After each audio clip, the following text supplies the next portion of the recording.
اور کیا تمہیں موسیٰ کے حال کی خبر ملی ہے؟ جب انہوں نے آگ دیکھی تو اپنے گھر والوں سے کہا کہ تم یہاں ٹھہرو، میں نے آگ دیکھی ہے، میں وہاں جاتا ہوں، شاید اس میں سے میں تمہارے پاس انگارہ لاؤں یا آگ کے مقام سے اپنا رستہ معلوم کر سکوں۔ پھر جب وہ وہاں پہنچے تو آواز آئی کہ اے موسیٰ، میں تو تمہارا پروردگار ہوں، تو اپنے جوتے اتار دو، تم یہاں پاک میدان یعنی طویٰ میں ہو، اور میں نے تم کو منتخب کر لیا ہے، تو جو حکم دیا جائے اسے سنو۔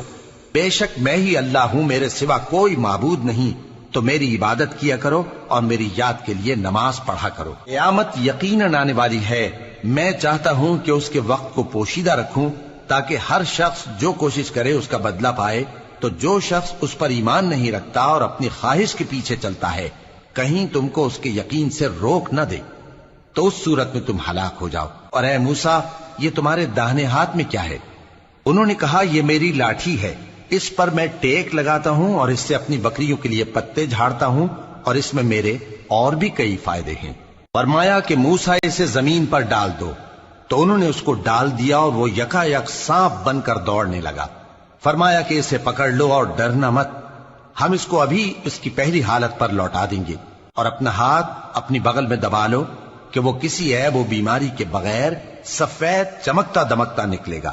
یہ دوسری نشانی ہے تاکہ ہم تمہیں اپنے بڑے بڑے نشانات دکھائیں۔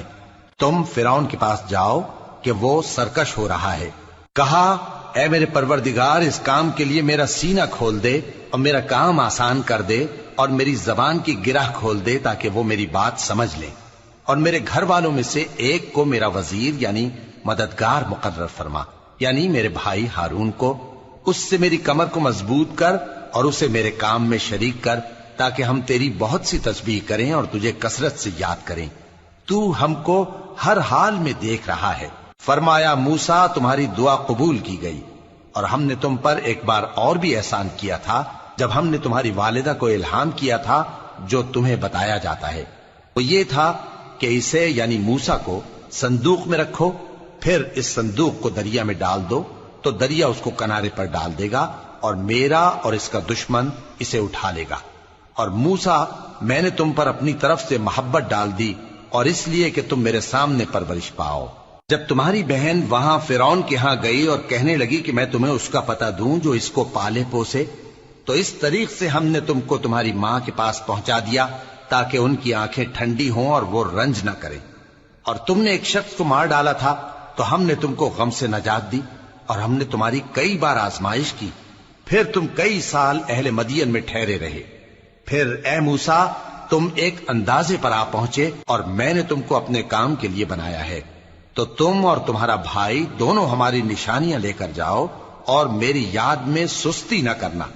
دونوں فرعون کے پاس جاؤ کہ وہ سرکش ہو رہا ہے، اور اس سے نرمی سے بات کرنا، شاید وہ غور کرے یا ڈر جائے۔ دونوں کہنے لگے کہ اے ہمارے پروردگار، ہمیں خوف ہے کہ وہ ہم پر زیادتی کرنے لگے یا زیادہ سرکش ہو جائے۔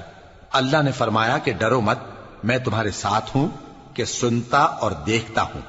اچھا تو اس کے پاس جاؤ اور کہو کہ ہم آپ کے پروردگار کے بھیجے ہوئے ہیں، تو بنی اسرائیل کو ہمارے ساتھ جانے کی اجازت دیجیے اور انہیں عذاب نہ کیجیے۔ ہم آپ کے پاس آپ کے پروردگار کی طرف سے نشانی لے کر آئے ہیں، اور جو ہدایت کی بات مانے اس کو سلامتی ہو۔ ہماری طرف یہ وحی آئی ہے کہ جو جھٹلائے اور منہ پھیرے اس کے لیے عذاب تیار ہے۔ غرض موسیٰ اور ہارون فرعون کے پاس گئے، اس نے کہا کہ موسیٰ، تمہارا پروردگار کون ہے؟ کہا کہ ہمارا پروردگار وہ ہے جس نے ہر چیز کو اس کی شکل و صورت بخشی، پھر راہ دکھائی۔ کہا تو پہلی قوموں کا کیا حال ہوا؟ فرمایا کہ ان کا علم میرے پروردگار کو ہے جو کتاب میں لکھا ہوا ہے۔ میرا پروردگار نہ چوکتا ہے نہ بھولتا ہے۔ وہ وہی تو ہے جس نے تم لوگوں کے لیے زمین کو فرش بنایا اور اس میں تمہارے لیے رستے بنا دیے اور آسمان سے پانی برسایا، پھر اس سے مختلف نباتات پیدا کی کہ خود بھی کھاؤ اور اپنے مویشیوں کو بھی چراؤ۔ بے شک ان باتوں میں عقل والوں کے لیے بہت سی نشانیاں ہیں۔ اسی زمین سے ہم نے تم کو پیدا کیا اور اسی میں ہم تمہیں لوٹائیں گے، اور اسی سے ہم تمہیں دوسری دفعہ نکالیں گے۔ اور ہم نے فرعون کو اپنی سب نشانیاں دکھائیں، مگر وہ تکذیب اور انکار ہی کرتا رہا۔ کہنے لگا کہ موسیٰ، کیا تم ہمارے پاس اس لیے آئے ہو کہ اپنے جادو کے زور سے ہمیں ہمارے ملک سے نکال دو؟ تو ہم بھی تمہارے مقابل ایسا ہی جادو لائیں گے، تو ہمارے اور اپنے درمیان ایک وقت مقرر کر لو کہ نہ تو ہم اس کے خلاف کریں اور نہ تم، اور یہ مقابلہ ایک ہموار میدان میں ہوگا۔ موسیٰ نے کہا کہ آپ کے لیے یوم زینت کا وعدہ ہے، اور یہ کہ لوگ اس روز دن چڑھے اکٹھے ہو جائیں۔ تو فرعون لوٹ گیا اور اپنے سامان جمع کر کے پھر آیا۔ موسیٰ نے ان جادوگروں سے کہا کہ یہ تمہاری بربادی ہوگی، اللہ پر جھوٹ نہ باندھو، وہ تمہیں عذاب سے فنا کر دے گا، اور جس نے جھوٹ باندھا وہ نامراد رہا۔ تو وہ باہم اپنے معاملے میں جھگڑنے اور چپکے سرگوشی کرنے لگے، کہنے لگے یہ دونوں جادوگر ہیں، چاہتے ہیں کہ اپنے جادو کے زور سے تم کو تمہارے ملک سے نکال دیں اور تمہارے بہترین مذہب کو نابود کر دیں۔ تو تم جادو کا سامان اکٹھا کر لو اور پھر قطار باندھ کر آؤ، آج جو غالب رہا وہی کامیاب ہوا۔ جادوگر بولے کہ موسیٰ، یا تو تم اپنی چیز ڈالو یا ہم اپنی چیزیں پہلے ڈالتے ہیں۔ موسیٰ نے کہا بلکہ تم ہی پہلے ڈالو۔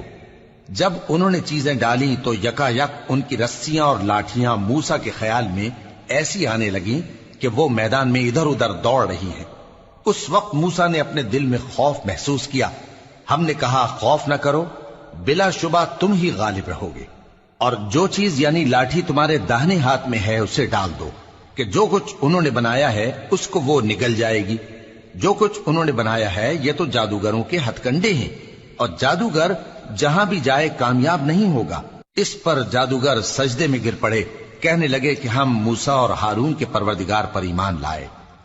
فرعون بولا کہ پیشتر اس کے کہ میں تمہیں اجازت دوں تم اس پر ایمان لے آئے، بے شک یہ تمہارا بڑا یعنی استاد ہے جس نے تم کو جادو سکھایا ہے، سو میں تمہارے ہاتھ اور پاؤں مخالف سمت سے کٹوا دوں گا، اور تم کو کھجوروں کے تنوں پر سولی چڑھوا دوں گا، اور تم کو معلوم ہوگا کہ ہم میں سے کس کا عذاب زیادہ سخت اور دیر تک رہنے والا ہے۔ انہوں نے کہا کہ جو دلائل ہمارے پاس آ گئے ہیں ان پر اور جس نے ہم کو پیدا کیا ہے اس پر ہم آپ کو ہرگز ترجیح نہیں دیں گے، تو آپ کو جو حکم دینا ہو دے دیجئے، اور آپ جو حکم دے سکتے ہیں وہ صرف اسی دنیا کی زندگی میں دے سکتے ہیں۔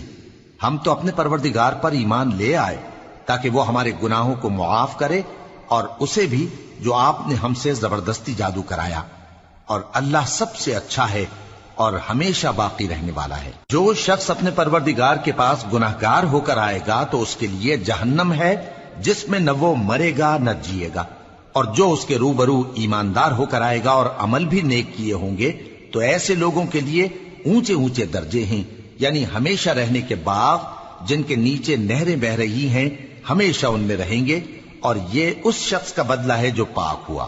اور ہم نے موسیٰ کی طرف وحی بھیجی کہ ہمارے بندوں کو راتوں رات نکال لے جاؤ، پھر ان کے لیے سمندر میں لاٹھی مار کر خشک رستہ بنا دو، پھر تم کو نہ فرعون کے آ پکڑنے کا خوف ہوگا اور نہ غرق ہونے کا ڈر۔ پھر فرعون نے اپنے لشکروں کے ساتھ ان کا تعاقب کیا تو سمندر کی موجوں نے ان پر چڑھ کر انہیں ڈھانک لیا، یعنی ڈبو دیا، اور فرعون نے اپنی قوم کو گمراہ کر دیا اور سیدھے رستے پر نہ ڈالا۔ اے آل یعقوب، ہم نے تم کو تمہارے دشمن سے نجات دی اور تورات دینے کے لیے تم سے کوہ طور کی داہنی جانب مقرر کی، اور تم پر من اور سلوہ نازل کیا، اور حکم دیا کہ جو پاکیزہ چیزیں ہم نے تم کو دی ہیں ان کو کھاؤ اور اس میں حد سے نہ نکلنا، ورنہ تم پر میرا غضب نازل ہوگا، اور جس پر میرا غضب نازل ہوا وہ ہلاک ہو گیا۔ اور جو توبہ کرے اور ایمان لائے اور عمل نیک کرے پھر سیدھے رستے چلے اس کو میں بخش دینے والا ہوں۔ اور اے موسیٰ، تم نے اپنی قوم سے آگے چلے آنے میں کیوں جلدی کی؟ کہا وہ میرے پیچھے آ رہے ہیں۔ اور اے میرے پروردگار، میں نے تیری طرف آنے کی جلدی اس لیے کی کہ تو خوش ہو جائے۔ فرمایا کہ ہم نے تمہاری قوم کو تمہارے بعد آزمائش میں ڈال دیا ہے، اور سامری نے ان کو بہکا دیا ہے۔ اور موسیٰ غصے اور غم کی حالت میں اپنی قوم کے پاس واپس آئے اور کہنے لگے کہ اے قوم، کیا تمہارے پروردگار نے تم سے اچھا وعدہ نہیں کیا تھا؟ کیا میری جدائی کی مدت تمہیں لمبی معلوم ہوئی، یا تم نے یہ چاہا کہ تم پر تمہارے پروردگار کی طرف سے غضب نازل ہو، اور اس لیے تم نے مجھ سے جو وعدہ کیا تھا اس کے خلاف کیا؟ وہ کہنے لگے کہ ہم نے اپنے اختیار سے آپ سے وعدہ خلافی نہیں کی، لیکن ہم ان لوگوں کے زیوروں کا بوجھ اٹھائے ہوئے تھے، پھر ہم نے اس کو آگ میں ڈال دیا، اور اسی طرح سامری نے ڈال دیا۔